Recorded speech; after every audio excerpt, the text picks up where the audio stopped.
बिस्मिल्लाहिर्रहमानिर्रहीम। अस्सलाम वालेकुम व्यूवर्स। आज मैं आप लोगों के लिए क्रिस्पी आलू लच्छा पकौड़ा की रेसिपी लेकर आई हूँ, जो कि बहुत ही मज़ेदार बनके तैयार होते हैं। और ये वाले लच्छा पकौड़ा अगर आप बनाएंगे तो आप हैरान रह जाएंगे, क्योंकि ये बहुत ज़्यादा देर तक क्रिस्पी रहते हैं। 1 से 1.5 घंटे तक आप इसको आराम से इंजॉय कर सकते हैं। मतलब पकोड़े बनाने के बाद क्या होता है कि थोड़ी देर के बाद वो नरम पड़ना स्टार्ट हो जाते हैं, लेकिन ये वाले जो लच्छा पकोड़ा है ये नरम नहीं पड़ते हैं बिल्कुल भी, और सुपर क्रिस्पी रहते हैं। बहुत ही मज़ेदार बनके तैयार होते हैं। तो इस वीडियो को लास्ट तक ज़रूर देखिएगा।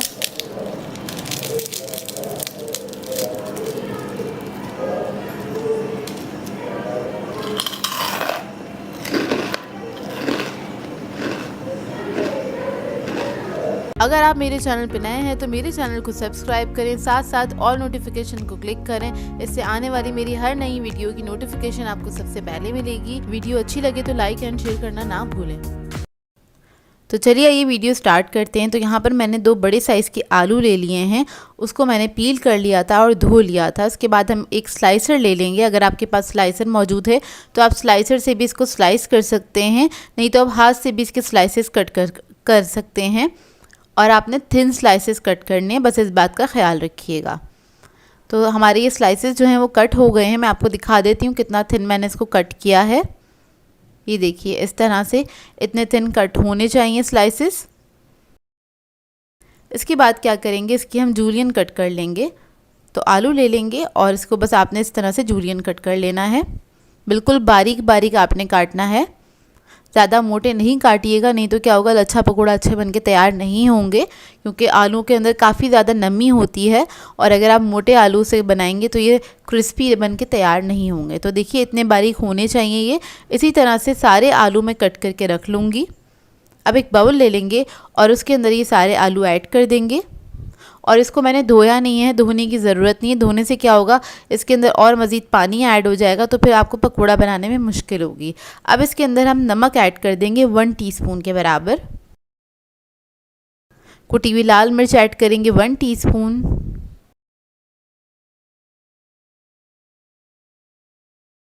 धनिया और ज़ीरा ऐड कर देंगे मोटा मोटा कुटा हुआ 1 टीस्पून के बराबर।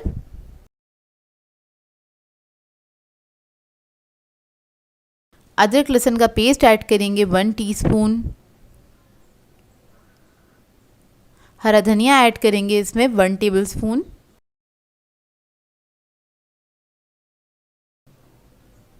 अब इसके बाद हम इसके अंदर ऐड करेंगे बेसन। तो यहाँ पर मेरे पास टोटल बेसन है 4 टेबलस्पून के बराबर, लेकिन अभी मैं सिर्फ 2 टेबलस्पून ऐड कर रही हूँ। तो आपने भी इसमें थोड़ा थोड़ा करके ही बेसन ऐड करना है और आपने इसको मिक्स कर लेना है। होता क्या है, जब हम इसके अंदर नमक और मसाले वगैरह ऐड करते हैं आलू के अंदर, तो आलू फ़ौरन से अपने अंदर से पानी छोड़ना स्टार्ट कर देता है और वो बहुत ज़्यादा ना पतला होने लग जाता है अगर आप एक साथ सारा बेसन डाल देंगे। तो आपने क्या करना है, बस इसके अंदर थोड़ा थोड़ा करके बेसन ऐड करना है। तो पहले मैंने 2 टेबलस्पून ऐड किया था, उसके बाद दोबारा से मैंने 2 टेबलस्पून ऐड किया है। अब इसको हम मिक्स कर लेंगे अच्छी तरीके से। बस ये हल्के से बाइंड हो जाए, इतना ही बेसन जाएगा इसमें, इससे ज़्यादा नहीं जाएगा। अगर आप इसके अंदर ज़्यादा बेसन ऐड कर देंगे तब भी आपके पकौड़ा जो है ये लच्छा पकौड़ा बनके तैयार नहीं होंगे। तो वो बहुत ज़्यादा गोल साइज़ के बनेंगे और वो जुड़े जुड़े से बनेंगे जो अच्छे नहीं लगते। तो देखिए बस इस तरह से हमने एक पोर्शन लेना है, जितना बड़ा आपको पकौड़ा बनाना है, और वो हम ऑयल के अंदर इस तरह से ऐड कर देंगे। ऑयल मैंने गर्म करने के लिए रख दिया है। अब इसमें से थोड़ा थोड़ा सा पोर्शन लेते जाएंगे और जल्दी जल्दी आपने इसको फ्राई कर देना है। और बहुत देर तक अगर आप इसको रखेंगे तब भी क्या होता है, आलू ना पानी छोड़ने लग जाते हैं, तो वो पतला होने लग जाता है बैटर जो होता है आपका ना। तो उसका ख्याल रखिएगा, अगर पतला हो जाए तो आप थोड़ा सा बेसन और ऐड कर सकते हैं।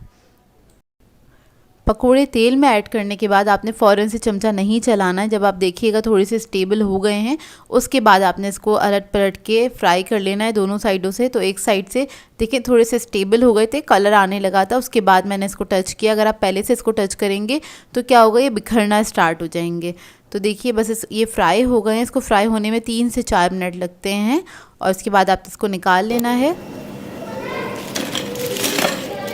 तो देखिए कितने क्रिस्पी बनके तैयार हुए हैं ये पकोड़े, और ये काफ़ी देर तक क्रिस्पी रहते हैं, 1 से 1.5 घंटा इसी तरह से ये क्रिस्पी रहेंगे और बनते बहुत मज़ेदार हैं। जो लोग पोटैटो लवर हैं तो उनको तो बहुत मज़ा आएगा ये पकोड़े बना के भी और खा के भी।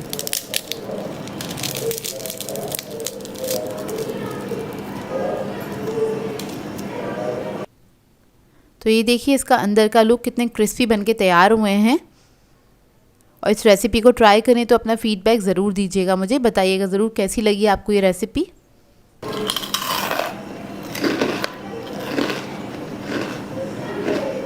आज मैं आप लोगों के लिए बहुत ही यूनिक से टी टाइम स्नैक की रेसिपी लेकर आई हूँ। बेसन वाला नान से खाने जा रही हूँ, या फिर आप इसको नान पकोड़ा भी कह सकते हैं, जो कि चाय के लिए बहुत ही आइडियल रेसिपी है। मतलब चाय टाइम के लिए बहुत ही आइडियल रेसिपी है और ये बहुत ही मज़ेदार बनके तैयार होता है। आजकल जैसे बारिशों का सीज़न चल रहा है तो इसमें बना के आप इसको एंजॉय कर सकते हैं। तो इस वीडियो को लास्ट तक ज़रूर देखिएगा। तो चलिए ये वीडियो स्टार्ट करते हैं। तो इसके लिए मैंने ली थी 1 कप प्याज स्लाइसेस में कटी हुई, 2 से 3 अदद प्याज थी, इसको मैंने कट कर लिया था। इसके बाद हम इसमें ऐड करेंगे 2 अदद आलू ले लिए थे मैंने मीडियम साइज़ के, और उसको मैंने बिल्कुल बारीक बारीक कट कर लिया है। मैं आपको दिखा देती हूँ इसका साइज़। देखिए कुछ इस तरह से आपने छोटे छोटे समय कट कर लेना है, जूलियन कट कर लीजिएगा। उसके बाद हम इसके अंदर हरा धनिया ऐड करेंगे आधा कप के बराबर। लहसुन अदरक का पेस्ट ऐड करेंगे इसमें 1.5 टीस्पून। लाल मिर्चों का पाउडर ऐड करेंगे 1 टीस्पून के बराबर। कुटी हुई लाल मिर्च ऐड करेंगे 1 टेबलस्पून। हल्दी ऐड करेंगे 1/2 टीस्पून।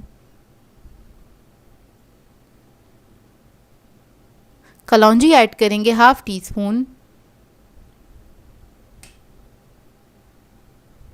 हरी मिर्चें ऐड करेंगे 1 टेबलस्पून के बराबर। नमक ऐड करेंगे 1 टीस्पून। साबुत धनिया और ज़ीरा भुना हुआ कुटा हुआ ऐड करेंगे 2 टेबलस्पून के बराबर। अब इसके बाद में इसके अंदर बेसन ऐड करूंगी 1.5 कप के बराबर। बेसन ऐड करने के बाद आपने क्या करना है, इसको हाथ से अच्छी तरीके से मिक्स करना है। थोड़ा सा हाथों से मसल के इसको मिक्स कीजिएगा, क्योंकि आलू के अंदर और प्याज के अंदर अपना पानी होता है, ताकि वो थोड़ा सा पानी रिलीज़ कर ले। फिर उसके बाद आपने इसमें थोड़ा थोड़ा करके पानी डालना है और इसको मिक्स करते चले जाना है। बस इसमें कोई लम्प्स नहीं रहने चाहिए, इसलिए हमने थोड़ा थोड़ा करके ही पानी ऐड करना है। और बस आपने इसको मिक्स करते चले जाना है। तो देखिए आपने थोड़ा सा लूज़ रखना है, इसका जो बैटर है थिक नहीं बनाइएगा इसका बैटर। ये देखिए इस तरह से होना चाहिए। अब इसके बाद हम क्या करेंगे, नान ले लेंगे। तो इस बैटर से तकरीबन 3 नान बन के तैयार हो जाते हैं। मीडियम साइज़ का नान है। अब आपने क्या करना है, नान को इस तरह से रखना है बाउल के ऊपर और मसाले के ऊपर। उसके बाद हल्का सा प्रेस कर दीजिएगा ताकि नीचे भी ना बेसन लग जाए। और बैटर को हमने इसीलिए पतला रखा था ताकि जो नान है वो थोड़ा सा मॉइस्चर जो है वो सक कर ले, और फ्राई करने के बाद ना ये कड़क नहीं होगा, थोड़ा सॉफ्ट ही रहेगा, मतलब खाने में मज़ा आएगा। उसके बाद ये बैटर हम देखें किस तरह से लगा रहे हैं। मोटा मोटा आपने बैटर लगा देना है इस तरह से। और मैंने ऑयल गर्म करने के लिए रख दिया था। इसके लिए मैंने फ्राई पैन लिया है, क्योंकि इसको हमने स्ट्रेट ही फ्राई करना है। उसके बाद आपने दोनों हाथों से उठाना है एहतियात से। इसका जो बैटर है सेंटर में नहीं आना चाहिए, और एहतियात से उठा के आपने फ्राई पैन में डाल देना है इसको गर्म तेल के अंदर। और आप अच्छा, इसमें हमने ना फ्राई पैन इसलिए लिया है क्योंकि हमने इसको स्ट्रेट ही फ्राई करना है। अगर आप इसमें कढ़ाई ले लेंगे तो सारा जो इसका बैटर है ना वो बिल्कुल सेंटर में आ जाएगा, जो कि बिल्कुल भी अच्छा नहीं लगेगा, सेंटर में मोटा मोटा आ जाएगा। तो और उसके बाद आपने क्या करना है, इसको ऊपर आपने ऑयल डालना है गरम गरम, ताकि जब आप इसको फ्लिप करेंगे तो बैटर जो है इसके ऊपर से निकले नहीं, वो सेट हो जाए इसी के ऊपर ना। तो इसलिए आपने हल्का हल्का सा ऑयल डाल देना, जब तक डालिएगा जब तक ये अच्छे से सेट नहीं हो जाता। और जब आप देखिए एक तरफ से नीचे से मतलब ये हल्का सा कलर आ गया, उसके बाद आप इसको टर्न करके फ्राई कर सकते हैं। इसको फ्राई करने में तकरीबन 6 से 7 मिनट लगते हैं। जब तक आपने इसको फ्राई करना है, बहुत हाई फ्लेम पे फ्राई नहीं करिएगा, क्योंकि बेसन हमने इसके ऊपर अच्छा खासा लगाया है, तो आपने इसको तसल्ली से फ्राई करना है। और नान फ्राई हो जाए तो आपने इसको सर्व कर देना है। तो मज़ेदार से हमारे बेसन वाले नान या फिर नान पकौड़ा रेडी है। इसको आपने चटनी के साथ सर्व करना है, या फिर रायते के साथ सर्व करना है, या फिर सादे दही के साथ भी आप इसको सर्व कर सकते हैं। यहाँ पे मैंने इसको चटनी और सादे दही के साथ सर्व किया है। वैसे तो ये सादे ही खाने में बेहद मज़ेदार लगते हैं, क्योंकि इसके ऊपर जो हमने मसाला लगाया है वो बहुत ही मज़ेदार बन के तैयार होता है जब ये फ्राई हो जाता है। तो इसका मैं आपको लुक दिखा देती हूँ। अंदर से सॉफ्ट है ये और ऊपर से थोड़ी सी क्रिस्पी हैं, जो कि खाने में बेहद मज़ेदार लगते हैं। और ये टी टाइम के लिए बिल्कुल आइडियल स्नैक है। तो इसके साथ एक अच्छी सी चाय बनाइएगा और इसको सर्व कीजिएगा, अपनी फैमिली के साथ एंजॉय कीजिएगा। आई होप आपको ये रेसिपी अच्छी लगी हो तो इसको ज़रूर ट्राई कीजिएगा, आपको बहुत पसंद आएगी ये रेसिपी। वालेकुम व्यूवर्स, आज मैं आप लोगों के लिए बहुत ही मज़ेदार सी रेसिपी लेकर आई हूँ। चिकन मिर्च पकोड़ा सिखाने जा रही हूँ, जिसको बनाना बेहद आसान है। बहुत ही मज़ेदार बनके तैयार होते हैं। ये चाय टाइम के लिए आइडियल रेसिपी है। गरम गरम चाय के साथ अब इसको एंजॉय कीजिएगा, सबको बहुत पसंद आएगा और बच्चे बड़े सभी इंजॉय करेंगे, क्योंकि इसके अंदर चिकन स्टफ़ किया है, जिसकी वजह से इसका फ्लेवर जो है वो डबल हो जाता है और खाने में बेहद मज़ेदार लगता है। तो इस वीडियो को लास्ट तक ज़रूर देखिएगा। तो चलिए ये वीडियो स्टार्ट करते हैं। तो यहाँ पर एक मैंने पैन ले लिया है, इसके अंदर ऐड कर दिया है 2 टेबलस्पून के बराबर कुकिंग ऑयल, और इसके बाद हम इसके अंदर ऐड करेंगे लहसुन अदरक का पेस्ट 1.5 टीस्पून। इसको हल्का सा फ्राई कर लेंगे।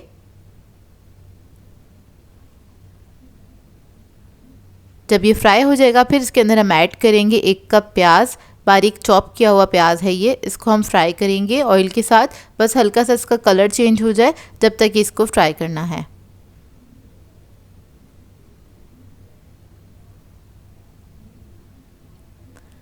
और अब इसके अंदर हम ऐड करेंगे कुटी हुई लाल मिर्च 1 टीस्पून के बराबर। ज़ीरा पाउडर ऐड करेंगे 1 टीस्पून। काली मिर्चों का पाउडर ऐड करेंगे 1 टीस्पून। नमक ऐड करेंगे इसमें 1 टीस्पून। इस सबको हल्का सा फ्राई कर लेंगे प्याज के साथ ही। अच्छी सी खुशबू आने लगे मसालों की, जब तक आपने इसको अच्छे से फ्राई कर लेना है। फिर इसके अंदर हम ऐड करेंगे 1 कप चिकन, बॉईल हुआ हुआ श्रेडेड चिकन है ये। इसको मिक्स कर लेंगे इसके साथ, ताकि चिकन के अंदर इसके फ्लेवर्स आ जाए। इसके बाद में इसके अंदर हरा धनिया ऐड करूँगी, 1/4 कप के बराबर हरा धनिया है ये ऐड कर लेंगे इसके अंदर। इसको भी मिक्स कर लेंगे अच्छी तरीके से, और ये हमारी मज़ेदार सी चिकन की फिलिंग रेडी है। फिलिंग को ठंडा कर लेंगे अच्छी तरीके से। उसके बाद हमें चाहिए होंगी मिर्चें, जो कि बड़े साइज़ की ली है मैंने। इसके अंदर बिल्कुल भी स्पाइस लेवल नहीं होता है। अब क्या करेंगे, इसके अंदर से आपने बीज निकाल देने हैं इसको सिलेक्ट करना है। इसके अंदर से आसानी से स्पून की मदद से बीज निकाल दीजिएगा। फिर हम क्या करेंगे, जो हमने फिलिंग बनाई थी इसको आपने अच्छे से स्टफ़ करना है, और हाथ की मदद से ही कीजिएगा ताकि अच्छी तरीके से इसकी स्टफ़िंग हो जाए। तो इसी तरह से सारी जो मिर्चें ली हैं मैंने, उसको मैं स्टफ़ कर लूँगी इस तरह से। और ये मेरी बन के तैयार हुई थी इस फिलिंग के अंदर, तकरीबन 10 से 12 अदद ना। अब क्या करेंगे, इसका बैटर तैयार कर लेते हैं। तो उसके लिए मैंने बेसन लिया है 1.5 कप के बराबर, और इसके अंदर हम ऐड करेंगे राइस फ्लोर, ऐड करेंगे चावल का आटा है आधा कप। लाल मिर्चों का पाउडर ऐड करेंगे 1.5 टीस्पून।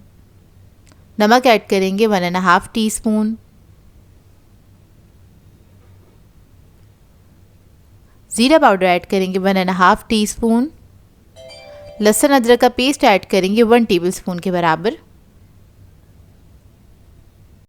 अब हम क्या करेंगे, इसके अंदर थोड़ा थोड़ा सा पानी ऐड करेंगे, और इसका हमने बना लेना है एक बैटर अच्छा सा। ना ही बहुत ज़्यादा पतला होगा, ना ही बहुत ज़्यादा थिक होगा। ये बस इतना आपने बनाना है कि हरी मिर्ची जब हम इसके अंदर डिप करेंगे तो वो अच्छी तरीके से उसके ऊपर कोट हो जाए। तो इस तरह से आपने इसको बना लेना, जिस तरह से हम पकौड़ों का मिक्सचर बनाते हैं उसी तरह से आपने बनाना है। तो बस इसको आपने घोल लेना है, थोड़ा थोड़ा सा पानी ऐड करके घोलना है, और इसके अंदर कोई लम्स नहीं रहने चाहिए, इस बात का ख्याल रखिएगा। और इसको आपने अच्छी तरीके से फेंट लेना है। अच्छा, इसके अंदर मैं हल्दी ऐड करना भूल गई थी, तो अभी इस स्टेज पर मैं ऐड कर रही हूँ, 1/2 टीस्पून के बराबर ऐड की है।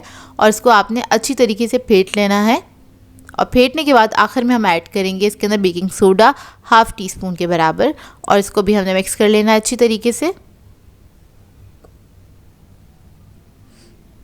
तो देखिए आपने अच्छे से फेंटना है, और ये बैटर हमारा रेडी है। कुछ इस तरह से होगा ये।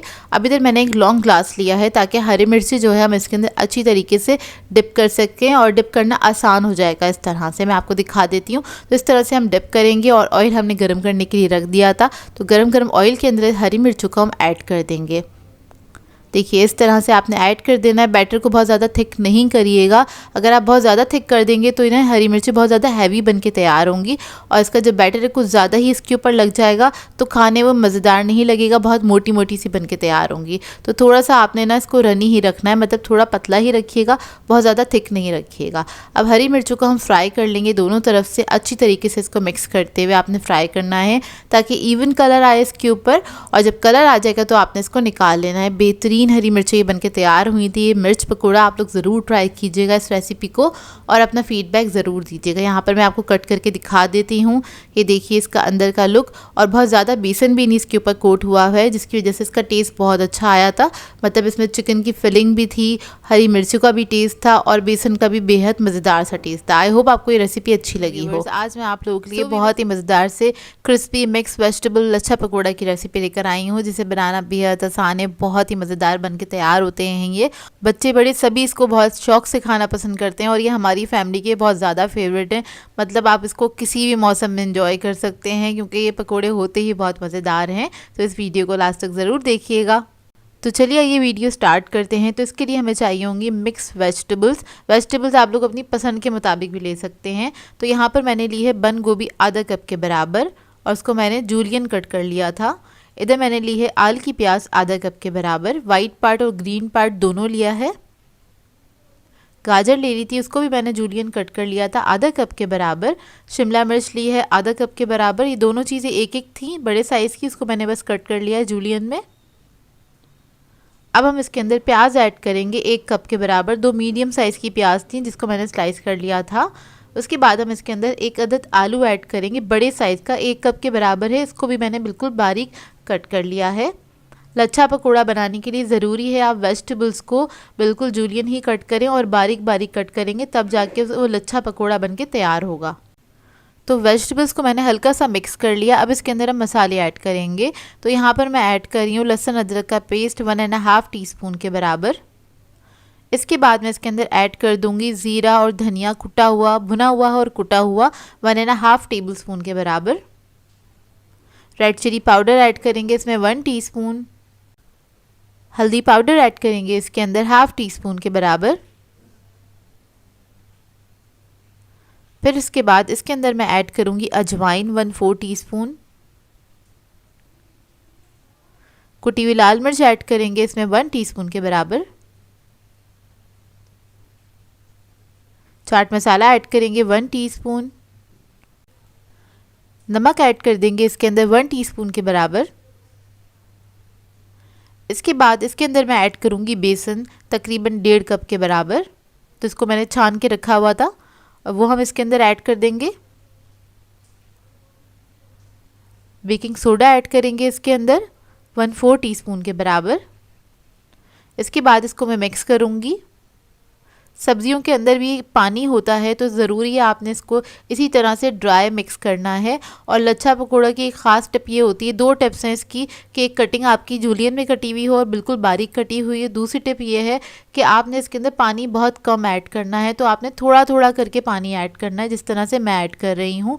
तभी आपके लच्छा पकौड़ा बनके तैयार होंगे और वो क्रिस्पी बनेंगे और काफ़ी देर तक क्रिस्पी रहते हैं ये पकौड़े। तो देखिए बस मैंने थोड़ा सा पानी ऐड करा है। तो इसी तरह से मैं थोड़ा थोड़ा सा करके पानी इसके अंदर ऐड करूंगी और ये बाइंड होता चला जाएगा। बस आपने इसको मिक्स करता रहना है थोड़ा थोड़ा सा पानी ऐड करके। तो नीचे बेसन है काफ़ी सारा, बस मैंने थोड़ा थोड़ा सा करके पानी ऐड किया था और मुझे पानी थोड़ा सा ज़्यादा लगा, तो मैंने इसके अंदर क्या किया, 2 टेबलस्पून के बराबर बेसन और ऐड कर दिया। तो ये देखिए रेडी हो गया मिक्सचर हमारा। मतलब सब्जियां भी सारी अलग अलग नज़र आ रही हैं और बेसन की एक हल्की सी कोटिंग हुई हुई है इसके ऊपर, इतना ही बेसन जाएगा इसके अंदर। देखिए अब इस तरह से हम थोड़ा थोड़ा सा पोर्शन लेंगे और इसको फ्राई कर लेंगे। ऑयल मैंने गरम करने के लिए रख लिया था, तेज़ गरम ऑयल के अंदर हमने इसको फ्राई करना है। तो बस इसी तरह से हम ऐड कर देंगे। आप लोग चाहें तो स्पून की मदद से भी पकोड़े इस तरह से ऐड कर सकते हैं। मैं इधर हाथ से ऐड कर रही हूँ। वैसे हाथ से ऐड करने में बाज़ार जैसा एक लुक आता है और ज़रा खिले खिले बनते हैं पकोड़े। तो बस इस तरह से आपने ऐड कर देना है और 4 से 5 मिनट लगते हैं पकोड़ों को फ्राई होने में। एक बैच को फ्राई होने में 4 से 5 मिनट लगते हैं। एक तरफ कलर आ जाएगा तो आपने इसको टर्न कर देना है और उसके बाद इसको मिक्स करते हुए पकाइएगा, फ्राई कीजिएगा ताकि इसके ऊपर इवन सा कलर आए। तो देखिए पकोड़े हमारे फ्राई हो गए। तो इसी तरह से मैं सारे पकोड़ों को फ्राई कर लूँगी और इसको मैंने सर्व किया है रायते के साथ और केचप के साथ सर्व किया। आप किसी भी चटनी के साथ इसको सर्व कर सकते हैं। देखें, देखने में आपको लग रहे होंगे बहुत क्रिस्पी क्रंची बन के तैयार हुए थे और बहुत ही मज़ेदार बने थे ये पकोड़े। आप लोग इस रेसिपी को ट्राई ज़रूर कीजिएगा और अपना फीडबैक ज़रूर दीजिएगा। वैसे आपको देखने से ही अंदाज़ा हो गया होगा ये कितने मज़ेदार लग रहे हैं पकोड़े। सो व्यूअर्स, अगर आप लोगों को मेरी रेसिपीज़ अच्छी लगती हैं तो मेरे चैनल को सब्सक्राइब करें, लाइक करें, कमेंट ज़रूर किया करें, शेयर भी ज़रूर किया करें अपने फ्रेंड्स के साथ, फैमिली के साथ। तो मुझे अपनी दुआ में याद रखिएगा। अल्लाह हाफ़िज़।